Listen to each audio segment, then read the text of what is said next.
22 November ছিল আমার জন্মদিন। একটা মজার ঘটনা বলি চলুন।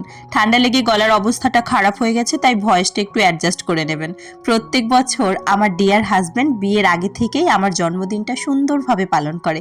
এই বছর যেহেতু আমি কর্মসূত্রে দূরে আছি এবং দিনটা শুক্রবার পড়েছিল, তাই ও বলেছিল ও আসতে পারবে না, কারণ ওরও ভীষণ কাজের প্রেশার ছিল।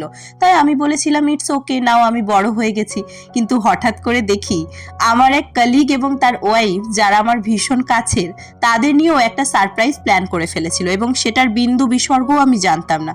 কিন্তু ভীষণ খুশি হয়েছিলাম, এটা আর বলার অপেক্ষা রাখে না। রেস্টুরেন্টটাও অসাধারণ ছিল, দূর থেকে এমস কল্যাণীকে দেখা যাচ্ছিল ওপেন রুফটপ থেকে। সব মিলিয়ে দারুণ কেটেছিল এবারে জন্মদিনটা। শুধু একটাই দুঃখ, আগে থেকে জানতাম না বলে গাউনটা পরা হলো না এবং মেকআপটাও করা হয়নি। মজা করলাম। ভালো থাকবেন সকলে, আমাকে আশীর্বাদ করবেন এবং থ্যাংক ইউ ডিয়ার হাজব্যান্ড, এভাবেই থেকো তুমি সারা জীবন।